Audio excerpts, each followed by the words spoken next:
Shut up and sit down.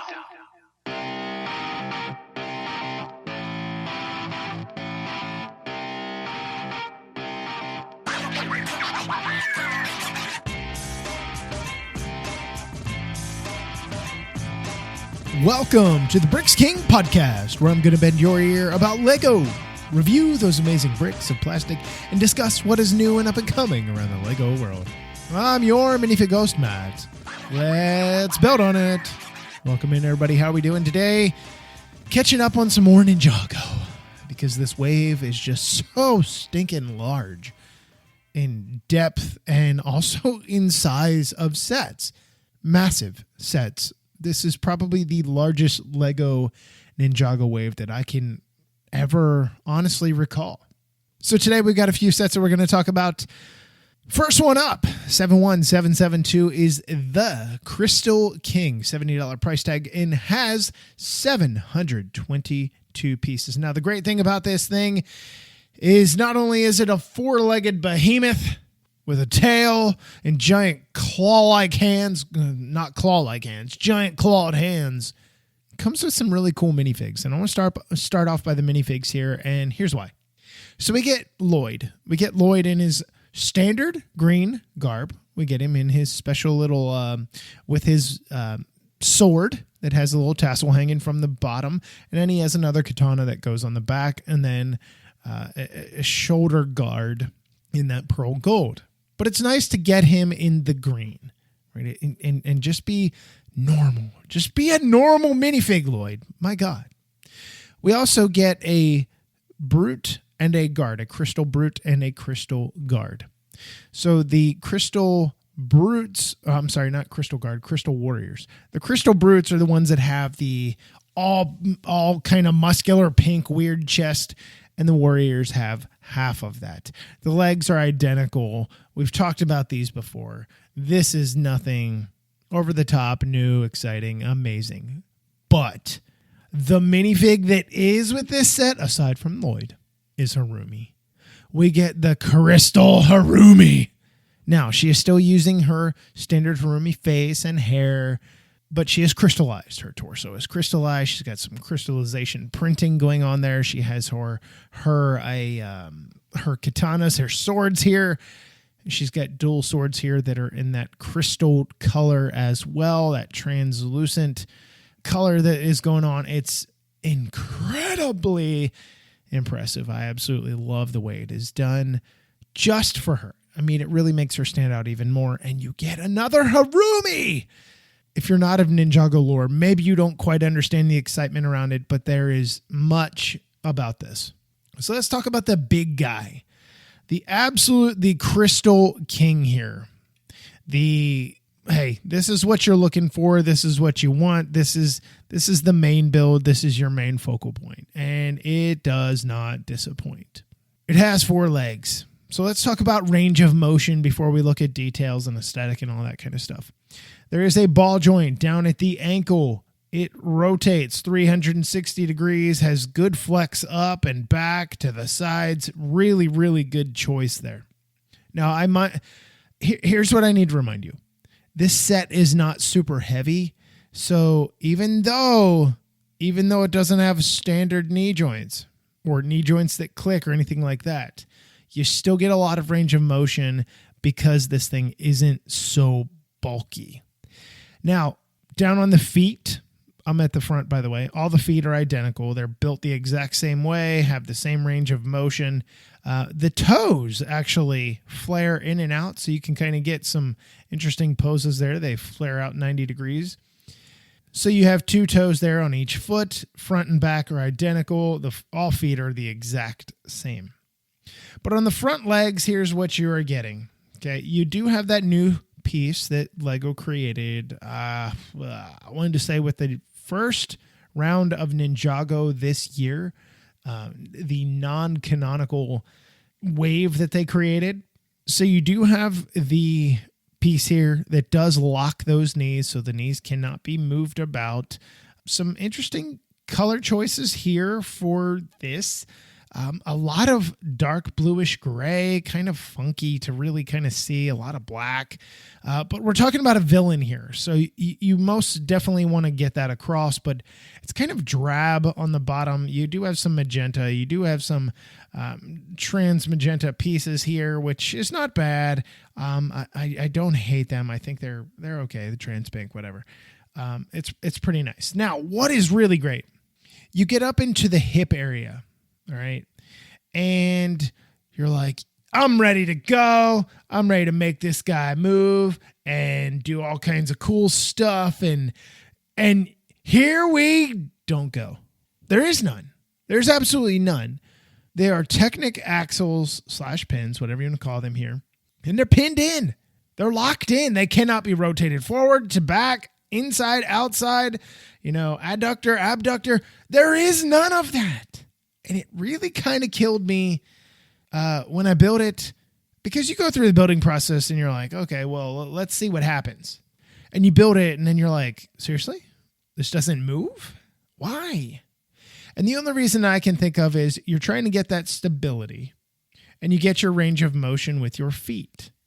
But really all you can kind of do is, it reminds me of like the dinosaur, the plastic dinosaurs I had as a kid, soft plastic dinosaurs as a kid, where it was pre-molded and nothing moved. So you just picked it up and you're like, and you're doing your thing. You're playing with it. That's it. That's all I fear. It's everything that I feared. And I don't know why. I don't know why this was done. Obviously, there's a reason. Hopefully we get to find out. But I'm really sad in that case. Now, before we move to the torso section, let's talk about the rear end here. So the rear end, the feet are identical to the feet in the front, the ball joints at the ankle here, and your knee, quote unquote, is locked. Your hip joint, though, it can be rotated around 360 degrees, but obviously the feet are going to get in the way to a certain point. It also can be flexed outward. Not really going to do much there for you, but it's nice to have that option. Now the tail, beautifully done. They've got those pyramid trans pink magenta pieces on top of each tail section. And there are technically 6 tail sections if you really consider the tail, the very, very tip of it that has one of those pink weapons that are sticking out the end of it. But it's nice because you do have some click joint. You have a click joint that attaches it to the butt end of this thing, and then you have a bunch of ball joints that allow it to be maneuvered around, put in different positions, maybe on the side, maybe getting it up behind his head, obviously not up by the head, but in a decent position. So the next thing I wanted to talk about is, before we really, really move on to some things, is the torso, the crotch area of this thing. I know some of you are cringing at the thought of where this is going to go, but I promise it's not anything. His sword just hit my microphone. You have a little bit of, I guess it's kind of like a vambrance to a certain degree, covering that area. And it's just some slope pieces here, and they're clipped in as some protection, a certain look that they're going for here, and it doesn't look bad. Now, one of the things that bothered the bejesus out of me is because it's constantly moving and it does break off depending how much you mess with this. So think of a belt around your waist. You've got a belt around your waist. You pull it up along the sides as you're moving it towards the front of your abdomen, and that's essentially what you're getting with these pieces here. Some slopes, some modified slope tile pieces here, and they are clipped in. The problem is, the clip is not the problem. The problem is how they are attached, because that clip that has a bar attached to it also has a 1x1 stud with an open hole on it. And then you're attaching on those little slope pieces.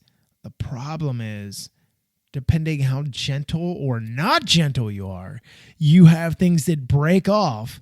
And I can't even count the number of times that I've had this pop off not break off necessarily, but I guess it technically did break off, but pop off, and then you have the little clip piece that's still chilling there. It absolutely drives me nuts. I'm kind of confused as to what this is really for. You just have to be gentle. Promise. Just be gentle. Anyway, so aside from that, as you move to the butt end of this thing, not where the tail is, not where the base of the tail is, but you kind of move to the lower back portion. Think of it like a horse, okay, or any quadruped.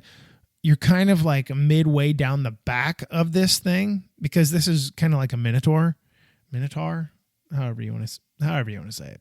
Anyway, so you go from kind of a straight angle to a nice kind of curved angle. It's not curved, but it has some curvature pieces that are on here, and they actually look really, really nice, by the way, in the way that it is done. But again, that doesn't move as well. That is locked into place. That is locked into place. Now, down the back spine of this thing, you do have some stickers that accent on the tiles and stuff like that in the one slope. Not too horribly bad. It's actually pretty sharp looking. All right, so enough about the torso stuff, as the hips area and all that kind of stuff. As you move up, what is great in the front of this thing is you have an ability to kind of open the chest, and you can actually put you could put the Crystal King in there. You could put one of the other bad people in there, like Harumi. You could put anybody that you wanted in the chest of this thing. It almost feels like a mech, but I don't think it's really supposed to be a mech. Maybe it is kind of a mech. Kind of reminds me of Oni Titan to a certain degree, but anyway. So you have that giant pink canopy that can be opened up, and then it is covered by some claws and another like upper breast type chest type piece that is brick built here. You have some stickers there as well.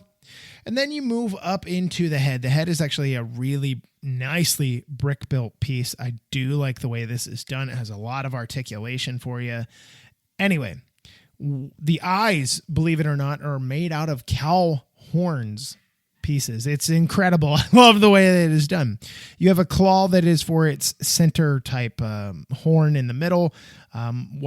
You've got the blades, those pink blades that are sticking up, those trans pink blades that are sticking up alongside, adjacent to the horn. And then you just have a nice, really kind of what really feels like a Trojan warrior type mask here that is brick built and is really nicely done. But I really like the way those pieces really kind of come together and give you this really stout jawline and really intense feel to it, really aggressive looking.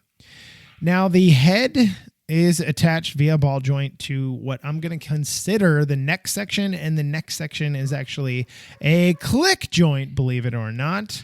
So I really like the way this head section is done. Let's take a look at the arms here. You have some shoulder pauldrons here that stick over the shoulder gap here where they use these click joints.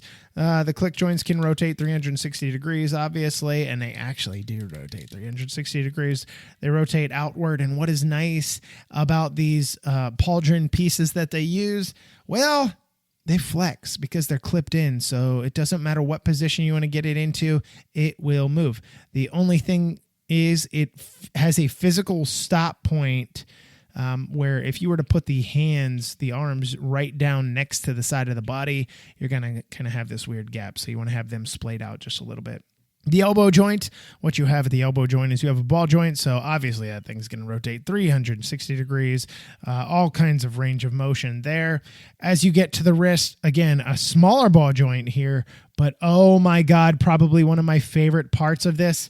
Look, I've never been somebody that's been like, oh my God, the fingers and the hands are incredible, but they are stinking incredible. They use gold, the pearl gold, and then they use purple here.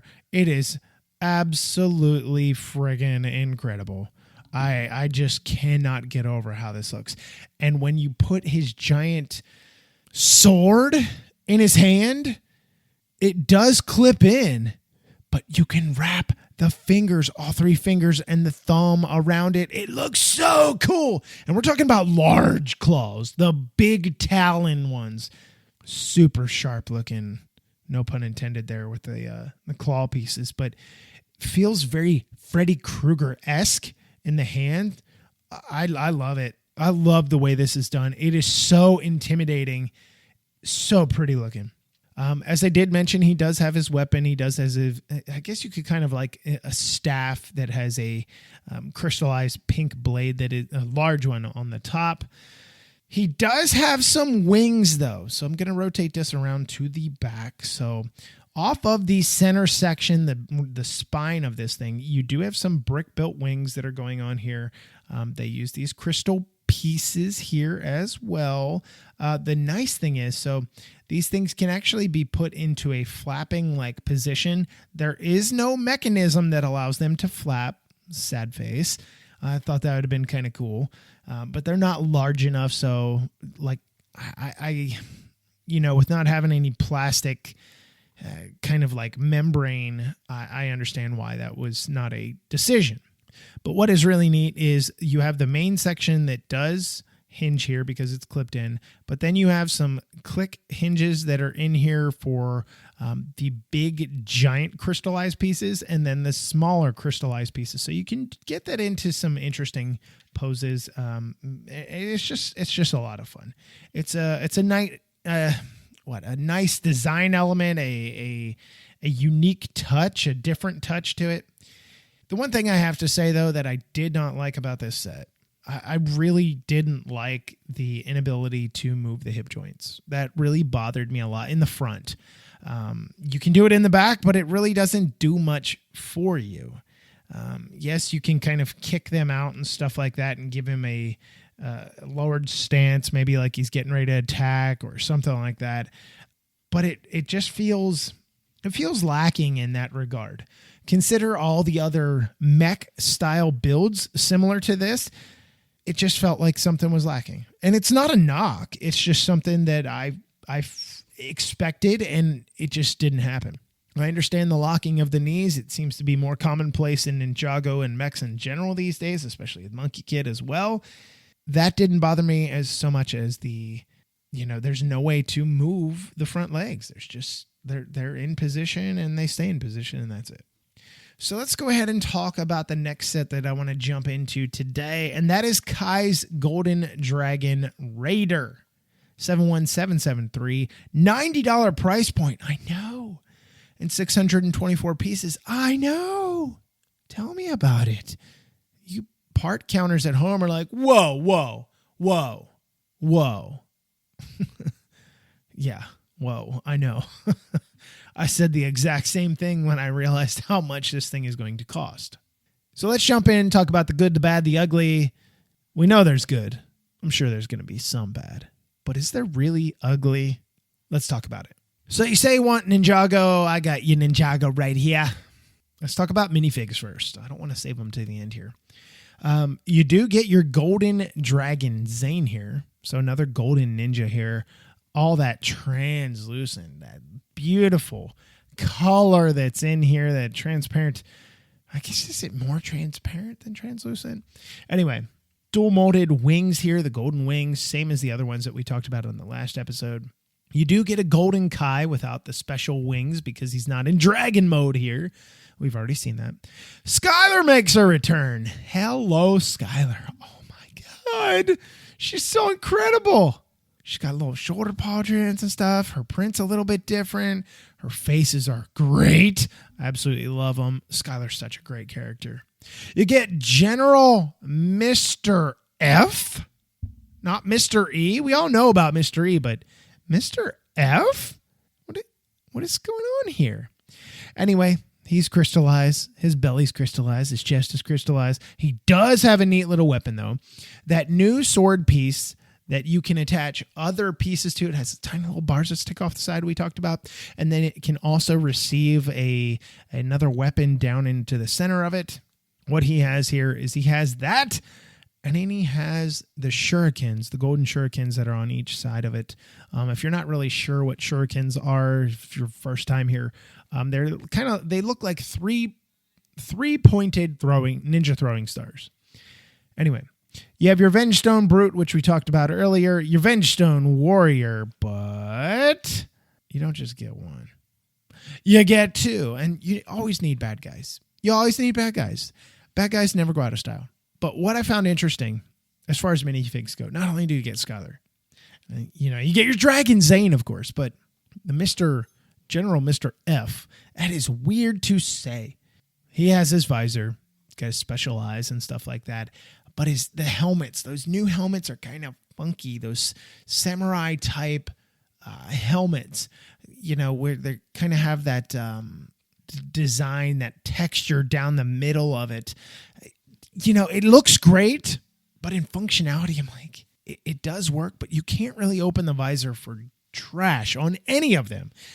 Same goes with any of the Oni mask ones for this wave as well. It's kind of funky, and I just, like I said, it's not a bad thing. It is most definitely not a bad thing. It's just kind of like, what just happened there? I don't know. Anyway, what do we have here?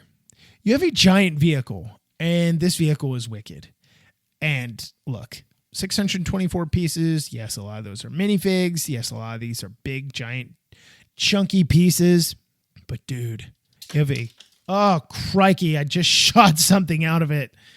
I don't even know where I touched it, but I definitely did. Anyway, so the interesting thing here that you have going on, 4 wheels, very low profile vehicle, low to the ground. By far one of the most unique builds Ninjago has done for a while. So let's talk about what it really has. It has a lot of stickers, obviously. But in the front, when you build this thing, you have 2 different wheel sections, and you build them separately. I think you build the one, if you're looking at it from the rear, you build the one from the right and then from the left. Everything is very Technic heavy in this model with the chassis, the suspension, the build, and everything like that, because it has to be. It has to be rigid. It has to have some flex to it to a certain degree. What I found really interesting, though, so these wheel sections, they feel like, if you kind of think about like, what did we see? The Ultrasonic Raider, the newer version of the Ultrasonic Raider, even the older one, where you had pods that kind of broke off. That's kind of what it feels like here, like these wheels are meant to do, but they don't. They feel like giant crab claws kind of out in the front of this thing, but they're not. They're meant to be support, obviously, because they're technically attached, not like, of course they're attached. Technic mechanism type attachment. It's kind of funky the way it's done. So you have low profile tires, and then you have some of the newer, what shall we call them? These weird sword pieces in the pearl gold. It's really funky looking. Gives it a really aggressive design in the front. You have some exhaust ports that are sticking out on the side. You got some stickers that are running down the middle here. And then when you get back to where the fuselage, the main cockpit kind of area is, you have some click, and I just launched another one over my shoulder, one of the bolts. I just heard it hit something. I don't know how far it went, but I felt it leave. So I've now lost 3 out of the 4. Like, not permanently lost. Anyway, you have a interesting little joint here, a click joint. And it's weird. I still don't understand why it's here. I know it's here, but I don't really know what the purpose is, because it doesn't go up and down and just go side to side. Now, you can put it side to side and get into this weird aggressive stance, and then you can rotate your bolt blasters forward, and that whole assembly rotates forward, and you can use it that way. I mean, you could do it like that. That's not an issue at all. It's easy, it's nice, it's pretty looking. But before we get to that, let's get to the cockpit area. The cockpit area looks like something that was built backwards, and it is a very bulky build of the closing cover, the canopy. It has an orange canopy piece, stickers. I know, no print. Oh my God. It does have a tail piece that is sticking out in the front that is clipped into place. Some stickers on each side of that fin. You do have some of the new pauldron pieces that they introduced. I think, was it with Monkey Kid? Maybe? I can't remember. But they kind of have the 3 different levels of texture to them. There is a heads-up display that is on the inside, right in front. It is not on the fuselage or on the canopy, the actual trans canopy, which is kind of sad. But down inside, you do have spots for 2 minifigs, one in the lower section, one in the upper section, just right behind one another. And then you do have some stickers here with some things that are, some buttons and some displays, nothing of any crazy wild relevance. But then as you move just beyond that, you have these giant bulbous things that stick out, kind of not completely stick out, but they're hanging on the side. And you're like, what are these? And they have those giant crystallized type dual molded sword pieces in the orange color here, and then the pearl gold. So you start kind of like with this pearl goldish orange, and then some pearl gold in through the center, and then the orange is the rest of the way. So you have 2 on each side, and you have this mechanism that can rotate forward and backward. Now, there is a mechanism in the rear of this, a little turning piece that does allow you to turn it. It's kind of tight. I found myself using the sides more than anything to be able to rotate it forward. And what that does is it allows you to rotate your bolt blasters forward. I'm assuming these orangish and pearl gold mix pieces are kind of supposed to look like the blast that's coming out of it or whatever. Either way, it still looks aggressive. It looks amazing. And just a lot of fun to kind of be able to play with. It's a really cool look for a toy, and I really like the way that is done. Now, there is this little flyer that does come on here as well. It is just simply kind of attached, just clipped into place. Nothing to it. Has 2 little wings on it. I guess you could consider it kind of like a drone to a certain degree or whatever. I'm not quite sure what its purpose is. I'm sure we'll find out as the show goes along. And then you also have this other forward raking piece that has a kind of like a Master Wu type hat on the top. And really all it does is it just rotates forward and aft. Now, when you rotate it forward, that allows you to get access to that turnable piece in there to rotate your things, your blasters forward and to the rear.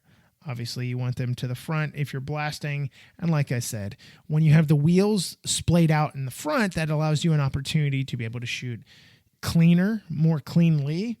You can still shoot with them closed or open. That is definitely going to be up to a kid or however you want to display this thing. Now, as you get into the very rear of this thing, it's kind of naked when I have everything folded forward. It just kind of looks a little funky. But guess what? We've cut clips. You can hold an extra bolt or extra bolts. You can hold weapons. I love the idea. How many times have I said it? Give me a place to store my weapons. And it's here. On the very rear end of this thing, you have some giant tires that are used here. And they are Technic pinned in with just the kind of the hubcap piece that Ninjago introduced a few years ago on the Desert Pony. I can't remember. The one that had all the wheels. I cannot remember for the life of me. I'm struggling here. Anyway, so you do have that. It really looks sharp. I love the way this thing rolls around. I love playing with this thing. Now, here's the one thing that I found super fascinating that I did not expect. So when you have this thing on the ground, your wheels from the rear to the front, we're talking probably a foot in between the axles. A foot. I don't know how many centimeters that is. That's a lot. That's a big space. And since it is so flimsy to a certain degree, it's not as rigid like it is in the rear at the front. What Lego did is underneath the belly of this thing, directly underneath the cockpit, there's 2 little Technic pieces here. They look like wheels. They have little grooves in the center of them. And they are holding the weight in the center of this thing. They can rotate around, which is nice. But it's nice to be able to think of something like that because kids are going to push this along, right? Kids are going to push this along and they're going to put it through its paces and they just want to play with it. They just want to play with it. And if you have things opened up, you have the wheels splayed out in the front, at least you have something that it can rest on. Because when the wheels are splayed out, it really doesn't do a very good job of resting. Now, I will say one thing. As cool of a set as this is, I really struggle with the price point. $90 is a lot. I think the set is cool as can be. I love the bolts on it. I love the forward rotation to it, the giant cockpit of this thing and how it opens, and then you can splay out the front wheels on each side. But $90. I know we're talking about big pieces, more plastic, more expense, but holy moly. I think this is going to be a tough sell for a lot of people. The Ninjago faithful will buy it because it has Skylar in it. That's going to be the main focal point there. And General Mr. F, maybe. The vehicle is nice. It really is. But is it all worth $90? Obviously, that is going to be a choice that you are going to have to make. I can't make that choice for you, but I really like it. These two sets are incredible. I think they are worth their weight. Take that as you will. So $624, is it really worth $90? In my opinion, no. I felt like this was more of a $69.99, maybe $79.99, $74.99, I think. I could live with that. I think it's a little too overpriced, in my opinion. So later this week, here in a few days, we're going to wrap this thing up with the last two sets. The reason I split it up like this, guys, is they are massive sets. I mean, we've spent 30 minutes talking about two of them because there's so much to discuss and kind of break down and really kind of go through the paces. So we're going to break into the last two here in the next few days. Look for that episode. Some really cool sets, the last two. These were really good, but man, we're talking high dollar. We're talking some really nice stuff. That's going to wrap up this episode for today. I'm your Minifig Ghost, Matt. Let's build on it.